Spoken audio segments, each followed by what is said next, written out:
done a few of these more intellectual panels, and they're awesome. I'm happy to see all of you guys out here. This guest, Dan Drezner, is a professor of international politics at the Fletcher School of Law in Diplomacy at Tufts University. He's written several books, one of which has the same title as this topic, International Politics and Zombies. So please join me in welcoming Dan to the stage.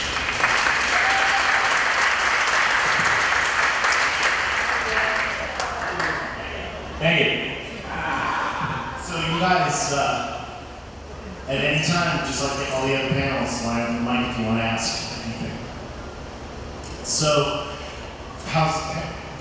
did you just get here? Have you been here for a little while? Have you been enjoying it? I just got here an hour ago. There's this guy named John Burkell. I don't know. Maybe you've all heard of him. Anyway, he was speaking here right before. He seemed to be doing pretty well in terms of the crowd. So yeah, that was actually pretty cool. Okay, so let's get right into it. Talk about international politics in terms of zombies. How did this come about?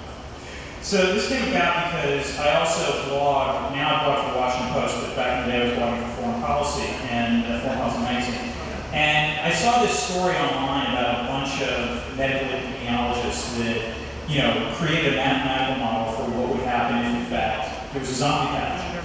It was one of those stories that, it makes, the BBC, it makes, Washington Post and all these things. So I actually, virtually being an academic, you could read these papers. Read the paper, it concluded, shockingly like The Walking Dead, that if you don't eliminate all the zombies at once, that's it, civilization collapses. And I thought, well, wait a minute. There's no politics here. There's no borders. There's no, armies responding. Maybe we need to think about this in terms of international relations. So I wrote a blog post about it. Didn't really think much more about it, and that was that. And then a couple weeks later, I was at a conference, and a colleague of mine said, I was teaching summer school in terms of international relations, and I was trying to teach my students, what realism meant as a theory. And they couldn't get it straight away. And then I showed them that blog post, and then they got it. And then I realized your average 18-year-old knows a shitload more about zombies than they do about international relations theory. And so I thought, okay, maybe, and zombies were pretty big at this point, and Pride, Prejudice and Zombies had just come out. I thought, okay, maybe I'll pitch this. And I'm eternally grateful to The Walking Dead because the way that book publishing works, I handed this book manuscript in early 2010. I'm worried, how pop culture is making zombies and jump the shark. And then in the fall of 2010, The Walking Dead comes out, not a problem. And then my book came out early next year, did really well. It just keeps getting bigger and bigger. I wanted that to a peak, but so far. The revised edition is coming out actually this fall. Awesome. Well, and you look at this in terms of government responses, right? And what types of governments do you feel would be better equipped to handle something like the zombie apocalypse? Right. So probably the governments that would do the best are actually countries like the United States. Despite what you see in The Walking Dead, the countries that would do the best are, in some ways, the countries that would do the best if you think about sort of natural disasters like hurricanes or earthquakes or what have you. They're the richer countries. The richer countries with better infrastructure. And also, the surprising thing is also democratic governments. Even if you control for things like wealth, if you have two countries that are roughly the same in terms of per capita income, same in terms of income, the democracy does better. And the reason is the governments there have a better incentive to invest in things like healthcare infrastructure or emergency services or even a well-disciplined military. So actually, probably the countries that would do worse would be places like China to some extent, because even though we might think that it's really rich, they would not react well to this, and I'll talk more about that. So if you're talking about these sort of socialized institutions, then would countries that are even better at that than the US, like the people would argue Canada or places in Europe do even better? Well, I think the problem with the European Union is that Germany would recommend a really austere zombie plan. They wouldn't want to spend a lot on the counter-zombie stuff, whereas the Greeks would just ignore it and just go on about their business, frankly. The Canadians might actually even be the best place because they've got less. There's less population density. So if you think about it, the worst place for zombies to emerge are cities because it's just a playground for the pathogen to spread. I'm asked a lot of times, where would I go in the world if, like, the zombie apocalypse hits? And the answer I always give is New Zealand, and for 3 reasons. First, it's relatively geographically remote, so, if you get there in time, it's going to take a long time for zombie pathogen to pick. Second, it's mountainous, and you never see zombies climb. I mean, except for the World War Z movie, that was a piece of shit. But, besides that, with that CGI exception, probably more than good wine. And third and most important, the wines are excellent in New Zealand. And so, it's a good place to go. So India would not be high on the list of countries to go to. India, say that again? India. No, India's a democracy, so to be fair, they might do a decent job, but the population density is not good, and per capita income is pretty low. The odds of a zombie pathogen overrunning the subcontinent are pretty high, I would say, actually. When you really get into the details of thinking about this, do you consider the differences between like pure political ideologies versus real world, the way countries actually are, all the messiness of that? Right, so the way I think about it, you have to distinguish between sort of political ideologies like liberal conservative in the United States, and then sort of what we say theories of what we think will actually happen in international relations. So, I talk about some of those theories in terms of, what's called realism or liberalism or neoconservatism or constructivism and so forth. But then I also, go down to what's called domestic law and take a look at things like, domestic politics and bureaucratic politics and various ways in which they would screw up whatever grand strategy you would have. So, if, for example, in terms of bureaucratic politics, the problem is that bureaucracies all develop what are called standard operating procedures. They're ways of like dealing with, trying to make order into the rest of the world. By definition, the living dead are in non-standard, situations. So these institutions they'll handle it about as well as, let's say, the U.S. Air baggage claim handled my flight last night. Too slow to adapt, right? Yeah, exactly. But eventually, over time, they might actually adapt. And their initial response probably would be really, really bad. But even political bureaucracies, even militaries learn over time to adapt to new situations. And so, yeah. Does something like thinking about different types of democracies or different types of situations with the government, what about porous versus non-porous borders? Something like, say, the border between U.S. and Mexico would be very porous, everything would come over. But then something like North Korea, with a very large DMZ, could potentially keep something like that off for a little longer, maybe. I think my single favorite, so I rely a lot on Max Brooks' World War Z in the book as sort of examples. I think my favorite part of World War Z was his scenario for what would happen to North Koreans, which is you never find out. All you find out is that their entire population goes underground. Their automated defenses stay there, and you never find out whether they all got infected underground or not. But yeah, so North Korea, it's called the Hermit Kingdom, so it would actually be able to work that way. And it's true, one of the downsides of sort of a globalized economy is that the likelihood that living dead going to cross borders goes that much higher. Because, if you can get anywhere on this planet from point A to point B in 24 hours, assuming TSA lets you on a flight, then, the likelihood of the spread of the pathogen is pretty high. So far we've talked about kind of evaluating the response to the zombie apocalypse from the perspective of governments and how different types of governments, let's say democratic as opposed to authoritarian, or wealth for countries. What about from the perspective of national culture? So for instance, Western Europe, democratic, wealthy, just as America. However, America has more of an autonomous, self-reliant, decentralized, communitarian type of culture, where... Is that all code word for guns? I'm just curious. No, it's not. It's knowing how to fix the engine on your car. It's knowing that gas is going to spoil dieselism. Right. It's about being friendly with your neighbors and having a self-contained community that's not overly reliant on central authority, whether democratic or authoritarian. And that might be a factor. Because in China, nobody knows that there's anything in the zombie apocalypse because, the government lies. Let's put it this way, even if you live in in some ways, if you live in an authoritarian country, you actually have to be even more self-reliant than if you live in a democracy, because the idea that if you live in an authoritarian state, you don't trust what the state's doing, you're going to develop all these what are called weapons of the weak as a way of sort of, preventing the state from, totally oppressing you. And as a result, you tend not to trust the state nearly as much.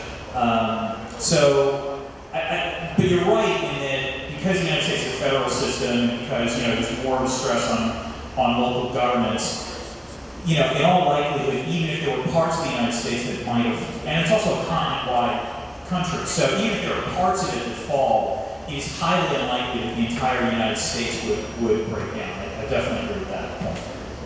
Thank you. Thanks a lot. Right. I actually studied international relations, so I actually have. Where do you study? I studied international relations for my undergrad in international affairs and security for grad school. Okay. And I've had this debate several times with people, and it always ends up to one core question, which would it end up if we had a zombie apocalypse in a world like The Walking Dead, where no government or Right.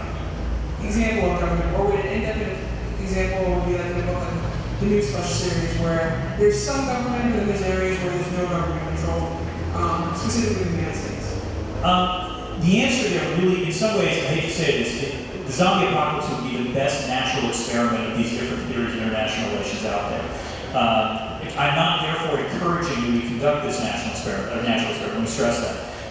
Because some of the theories would predict that, in fact, most of the for example, even realism would predict, to paraphrase Thucydides, the strong do what they can and the weak must suffer being devoured by reanimated ravenous corpses. So, in some ways, the weak and peripheral countries that would probably be snapped up in that situation. But there are other scenarios where, in fact, you could see a Walking Dead kind of outcome.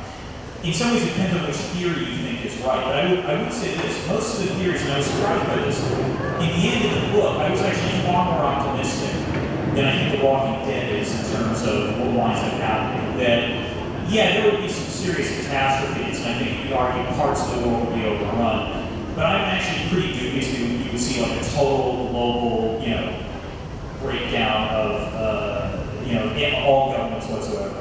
And I also totally reject the Walking Dead premise that the French are the last ones to hold on. That's just total crap. There's no way the French are the last ones to go. That I don't know. Thanks a lot. A little too laissez-faire, perhaps. No, a little too dodgy.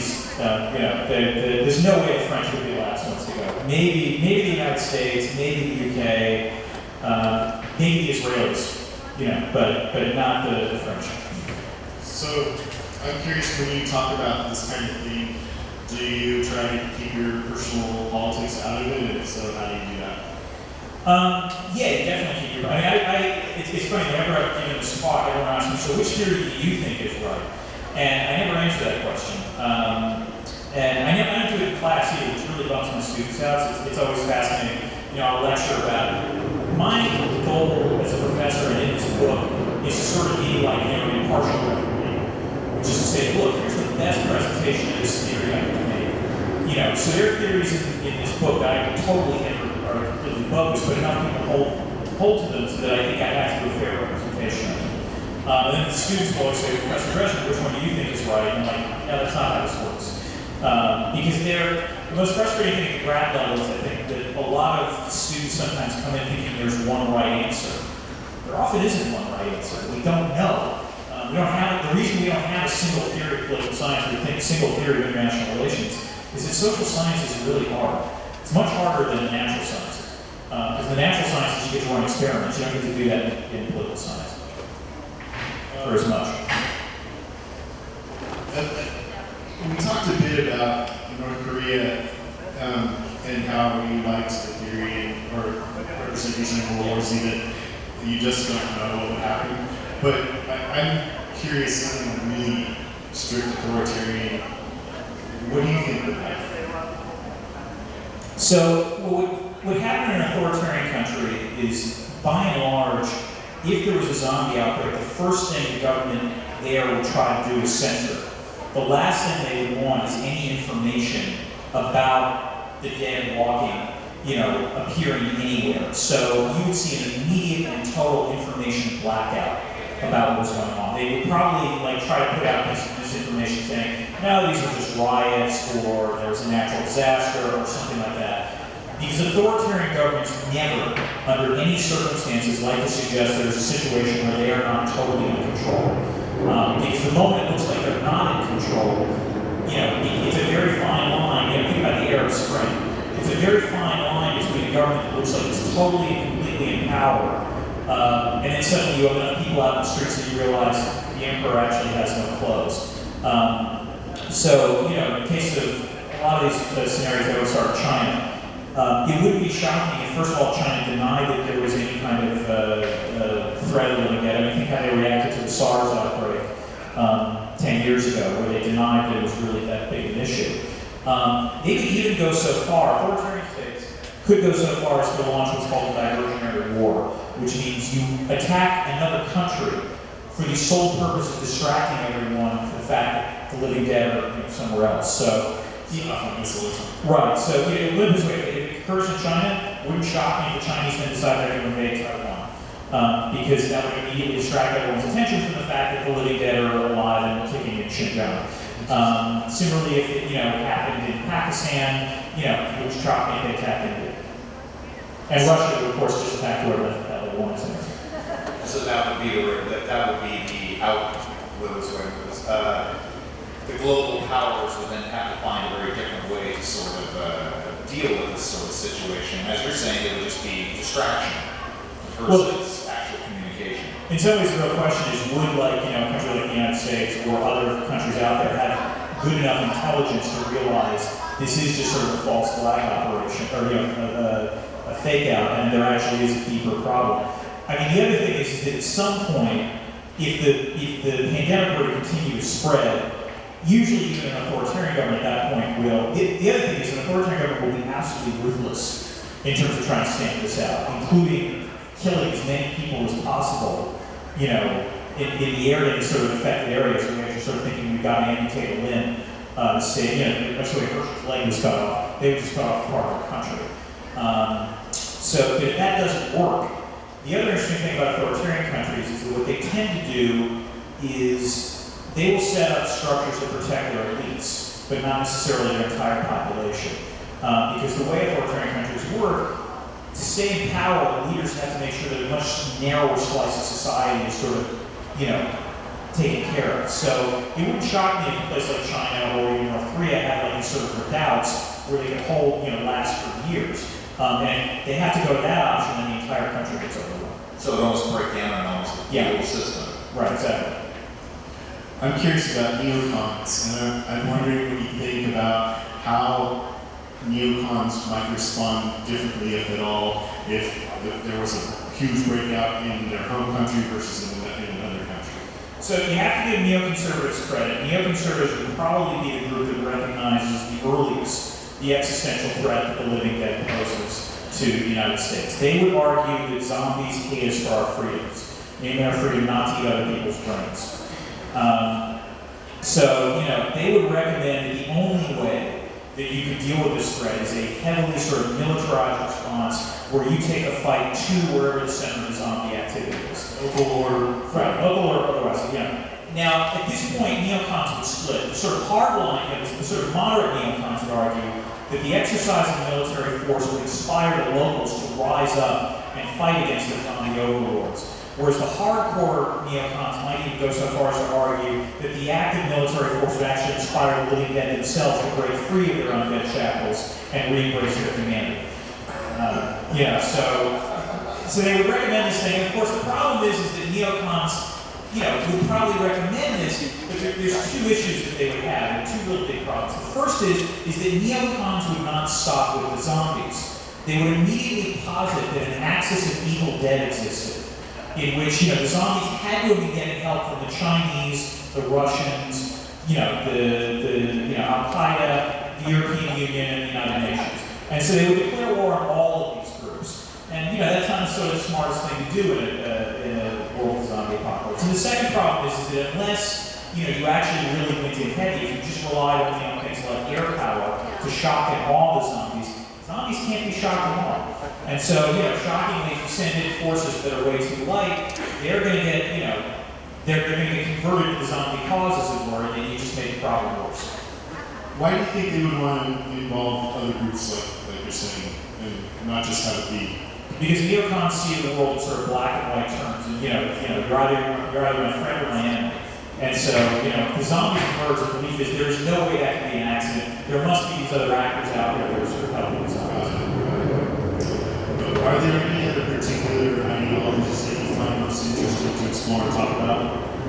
Well, actually, the most interesting thing that I've been working on the second edition, the survived edition, and one of the criticisms I got was that I didn't have enough feminist theory in the first book. So I actually put a feminist theory chapter in there, and I was kind of surprised at where I wound up there.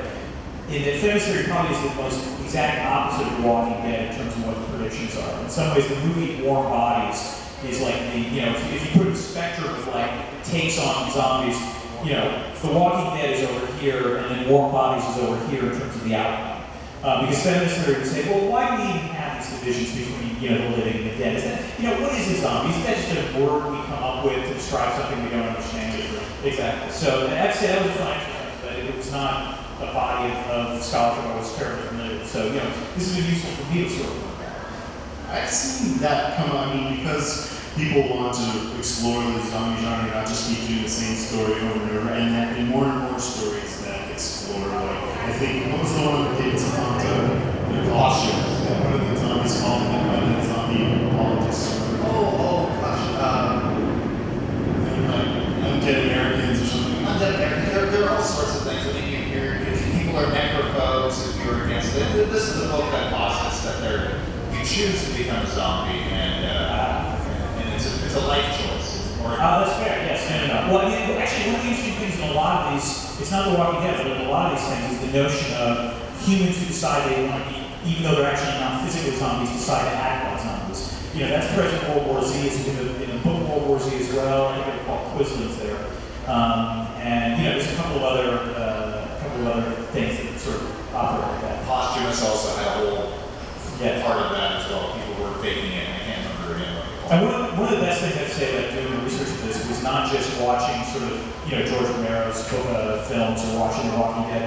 It was watching all the different international versions of zombies, like, Dead Snow, which is just an awesome movie. Or my new favorite is Dawn of the Dead, which is a Cuban movie based on zombies. It's just really, I appreciated that film just for the actual look at Cuba. Yeah. Oh, that's Cuba. Awesome. Okay. Yeah. And it was a surprisingly brutal take on Cuba too. You were asking before about authoritarian countries. How did the Cuban authorities react in that movie? They're claiming it's just the Yankee forces imperialist forces trying to disrupt, the good socialist government of Cuba. And they would not call them zombies; they were calling them dissidents. Exactly. They take out the dissidents. Yeah. Did you see the African one? The Dead. It was an African, but no, I haven't seen it. No. Interesting. So the thing about watching the zombie movies is that I won't lie, not all of them are terribly good. Even the worst ones have at least one interesting thing in it. So I watched this movie called Zombie Strippers. I don't know if you've seen this one. Yeah. You guys seen this? Look here, who's seen Zombie Strippers? There we go. Okay.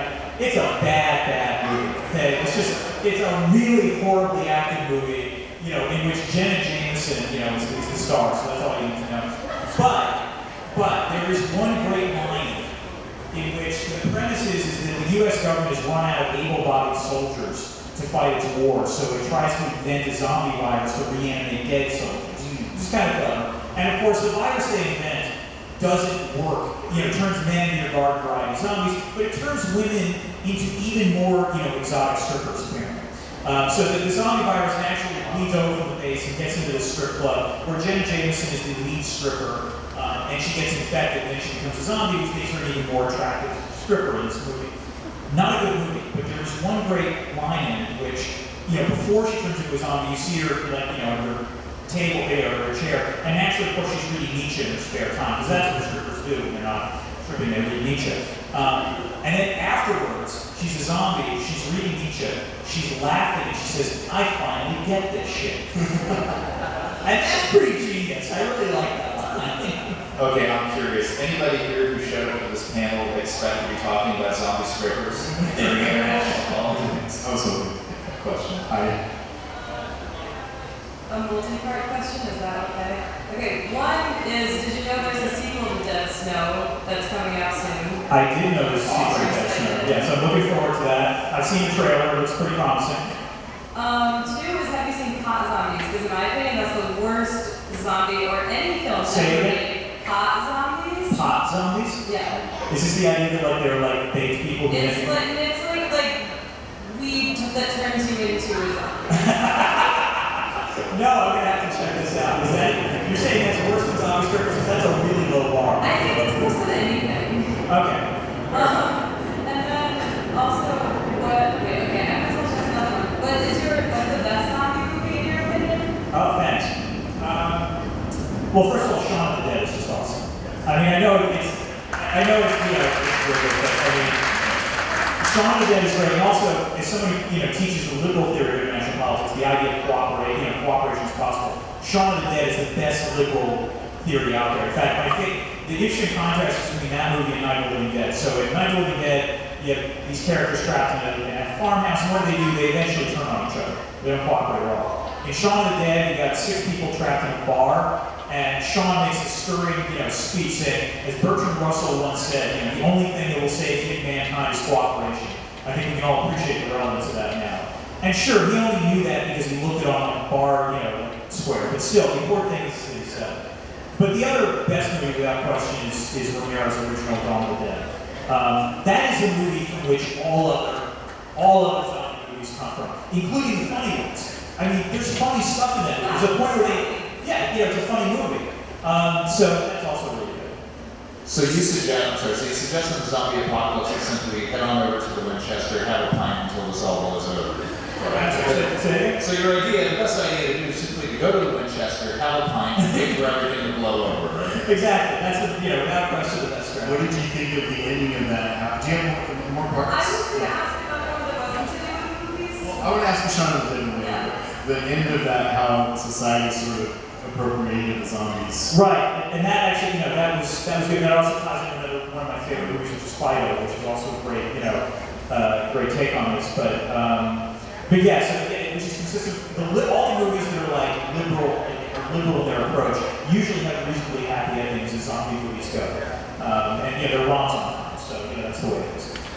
Sorry. And then I was just going to ask, what's your official academic opinion on the realistic possibilities of a zombie apocalypse? Okay, so I'm going to have a confession. One of the weirdest things about writing this book is that, I'm a professor of international relations. The research I had to do for this book was mostly about the zombies, because I actually didn't know that much about zombies before I decided to do this. So I was in this weird position where, I've got small kids. I would have to tuck them in, and then at the 10 o'clock hour every night, I would watch a zombie movie or a zombie show to sort of catch up. And after a while, it wears on me. But I wrote the book, and then I suddenly got asked to appear on a bunch of zombie documentaries. So I appeared on one on the History Channel, which is actually really good. I recommend that. And then I appeared on one on the Discovery Channel, which is a piece of shit. I cannot stress enough. That one basically asked me, remember that attack in Miami a couple of years ago where one guy did another guy's face off, the other Bath salts. Right, bath salts, which didn't have anything to do with it, but some of these zombie apocalypse, sites and Google and so forth, they're reading me on this, when do you think is this an actual zombie attack? I'm like, not really, when they cut that, my answer made it seem like, oh yes, it's entirely possible the government is covering this up. And so, one of my concerns is that while I do think zombies are a great metaphor for understanding international relations, I'm worried that in fact what people focus on is not the zombies, but the zombie apocalypse. The notion that we immediately get to the apocalypse. And any decent zombie movie or any zombie movie, they all have the same template. So in minute 1, you introduce the living dead. By minute 10, you are living in a post-apocalyptic hellscape. What I'm interested in is what happens in those first 10 minutes. And I actually don't think in a lot of cases that it will end as badly as they say. So I'm probably on the more optimistic spectrum in terms of what would happen if this was to actually occur. I think that by and large, society actually would occur. This is one thing I will, by the way, give The Walking Dead credit for, because I actually think they came up with a way which is similar to Romero's Night of the Living Dead, where I think you could have total societal breakdown, which is it's not just enough that you turn into a zombie if someone bites you. It's that if you have an infection where if you die anyway and you turn into a zombie, that's really different. That's the one thing that I think where maybe you might actually see total societal breakdown. But just to close out, you're asking me what my favorite zombie movies are. My other one is one that no one else would consider a zombie movie, which is Contagion by Steven Soderbergh. That's actually the most real, you want to see a realistic depiction of what would happen if like an infection like that occurs. That's a great movie.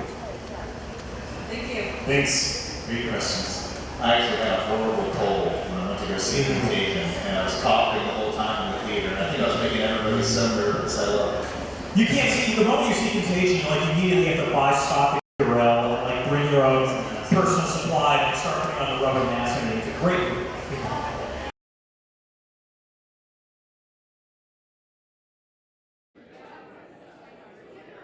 Okay. Hi, I'm Tyro Man at Walker Stalker Con, and I'm talking with Doug Tait. He looks up. I love it. There's a lot of names to remember. I got you, man. I don't remember everybody that introduces himself. So how you been doing? How's the convention been going for you? It's been really good. I've been having a really good time. A lot of good fans coming by, and it's been a lot of fun. Good venue. Yeah. So you've been in a lot of different series and a lot of different work. What kind of sticks out is, do you have like a favorite of all that kind of stuff, or? You know, I get asked that a lot, and I've been doing a lot of interviews lately, and I've been fortunate to play some really cool, iconic characters like Jason and Sleestack in Land of the Lost, and this character from Star Trek, and all those really do stick out to me, and they were great experiences. I think one of the greatest experiences, though, out of everything I've done is a show called The Quest that airs on ABC July 31st. And I play the lead villain of the show and two other characters. And it's from the executive producer of Lord of the Rings and the executive producer of The Amazing Race. It's a hybrid reality show that's also scripted.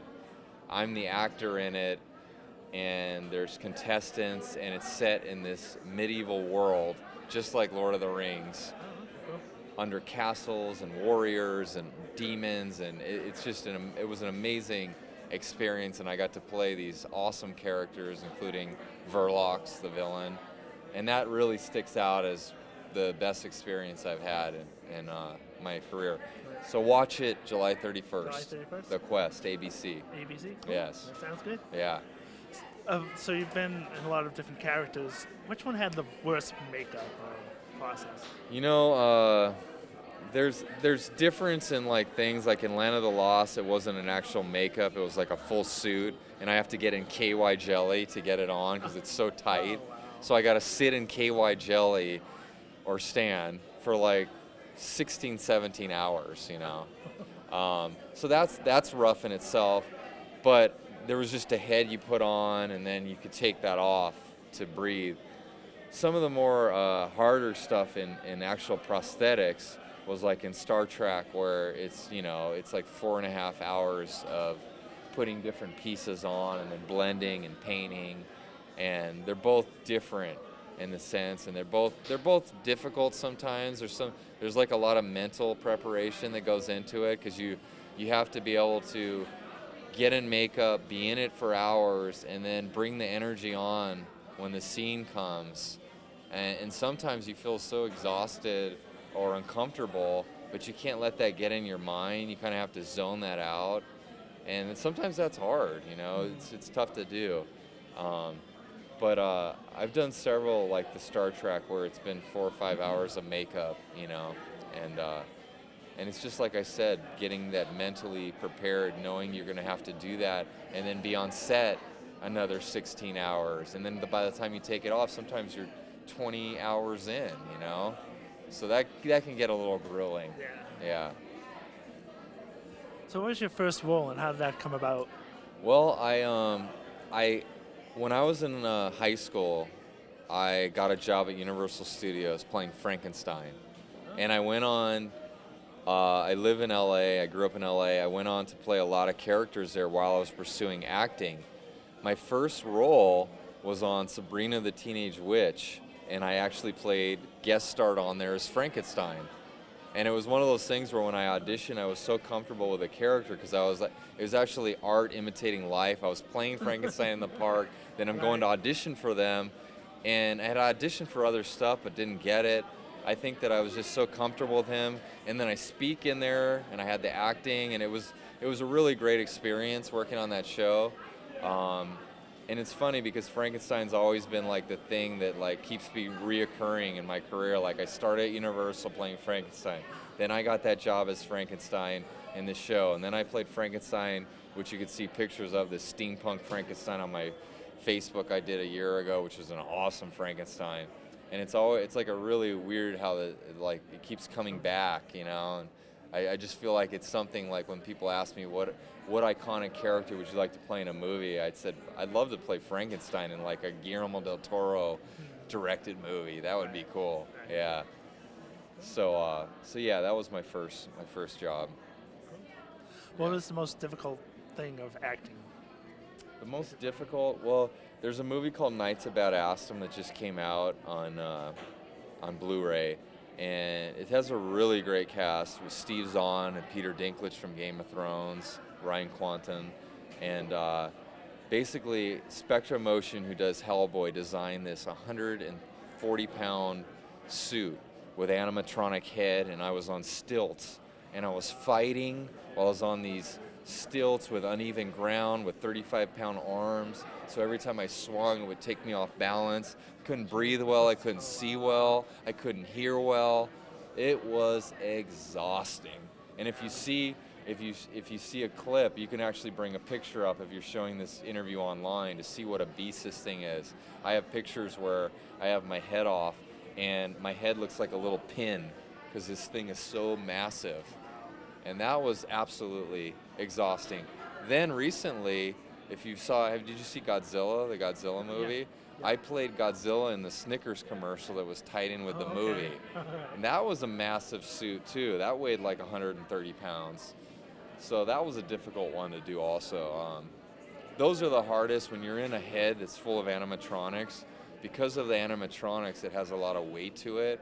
And when you have to move with all that weight and you can't breathe well, you can't catch your breath because you're covered like this. Oh, gee. Your mind could you could Hyperventilate. yeah, and it can get a little scary. Yeah. Yeah, so those are the hardest ones. I'd prefer more prosthetics if I'm gonna do it, where that doesn't feel as, it's still uncomfortable, but doesn't have that weight and stuff. Like you feel like, oh, if I needed to, I could rip it, and Right. breathe. These things you can't. Yeah, so. Can you Well, tell us a little bit more about the Well, steampunk movie when that came out? Frankenstein, is more of an indie thing that it was basically we did a teaser for this film, and the makeup artist is a top of the line Hollywood makeup artist, and he designed this Frankenstein, and we shot a little teaser for it, and this is probably one of the coolest Frankensteins I've ever seen. I could actually bring it up on my phone just to give you a visual of it, because it is unbelievable. I mean, you could find it on my fan page and Instagram and the different sites I have on. But since we're talking about it, I want you to see it for yourself. What he did was he did like an original design, and he did a design where the brain is showing through, and it's really, really amazing.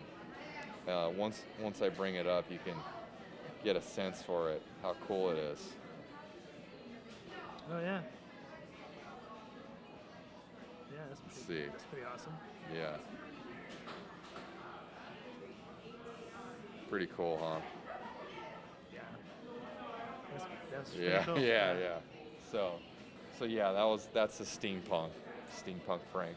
Yeah. And did that movie finish, or was that just? No, you it's said just it was it's just a thing? teaser to create interest, and it's something where we put it out there, and I've moved on, and I've been working so much, and that guy's been working so much. He's actually on Batman right now, so Oh, wow. so he's doing big things. So I'm working, so it's one of those things that eventually we'll get around to doing it. It's still kind of on the back burner. It's on the It back might- burner, might yeah. get to that. It's like we got to do the work we do, because when you're trying to get funding for a movie and stuff, it's a full-time job, So yeah, but it's definitely something eventually I'd love to put out there, Right. If it happens, who knows when? Yeah. So have you gone to a lot of conventions? I've done several in the last 4 years or so, 4 years I'd say. My signing agent gets me on some shows. I've been working so much that I haven't had time, but I did Horror Hound Indianapolis last year, and I've done 2 Horror Hounds at Cincinnati and Monster Mania and Crypticon. Did Comic-Con last year. So I do about 1 or 2 shows a year. I got another one for this year, so that'll be 2. And yeah, I enjoy it. I feel like it's a really great opportunity to meet fans. Yeah. And, you know, fans are what it's all about. I mean, they're the ones that are supporting what we do, and I love to get out there and meet them. I've been telling everybody about my show, and they're excited about watching it, and those are the people that are supporting me, so I appreciate that. You know, I love it. I really do. I wish I could do more, but, you know. What's the second one that you're going to? Oh, it's called Epic Con Geek Fest. Epic Con Geek Fest in Montgomery Fairgrounds, Ohio. Yeah, I think it's a new show, but they got a lot of good guests there, so it should be fun. Yeah. When is that supposed to? Yeah, that is in October, like I think around the 23rd. Oh, okay. Yeah. So just near Halloween. Exactly. Yeah, I think they're gonna have a whole Halloween haunted house going there and all kinds of stuff. So it should be fun. Michael Berryman's there with me, Kane Hodder. Yeah. So there's a lot of like really cool guests. Oh, great. Yeah. And I just finished a horror movie called Havenhurst, and it stars Danielle Harris and Julie Benz from Dexter and Defiance. Finola Flanagan plays my mother, who was in The Other. She's an amazing actress.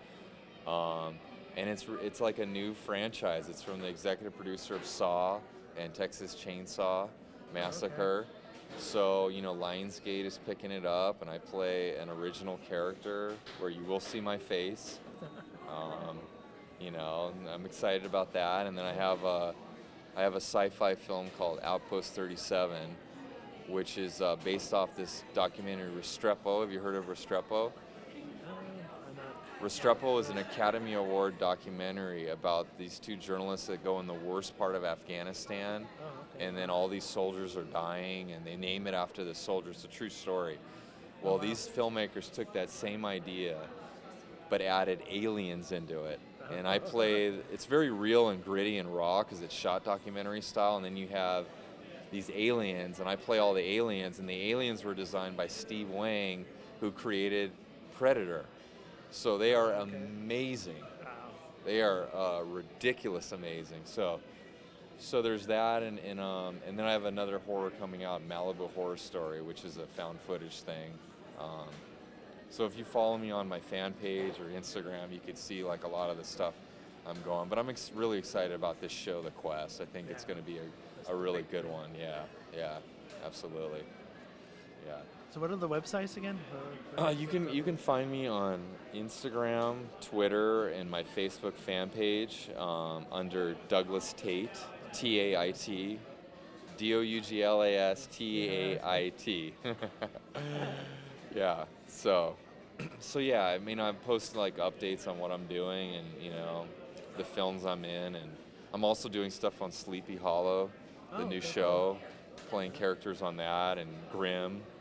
So I have a lot of really cool stuff coming out. Yeah. Pretty busy. Yeah, it's been You got a lot of really work. really excellent, man. I'm really excited about the stuff. So I appreciate the support from the fans, you know.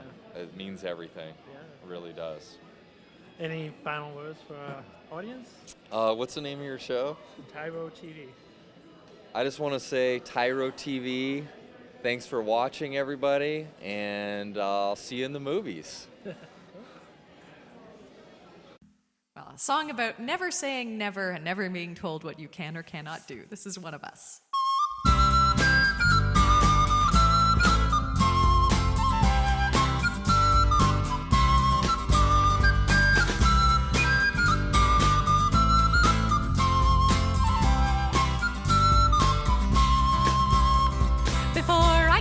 Fighting, or when fighting got to me, I looked to find examples on the field of chivalry, and I saw mighty arms much stronger than my arms could ever be. So I thought perhaps that field was not for me. But still I stayed and watched the fighting till one figure stood apart, in armor newly fashioned and a helm more pot than art. But each blow is thrown with honor and the lightness of the heart. So I took that step which soon became a start. 'Cause she was not the biggest fighter, nor one to raise a fuss, but I remember being proud that she was one of us. And we might never stand together in a shield wall side by side. Because of her I lift my sword with pride.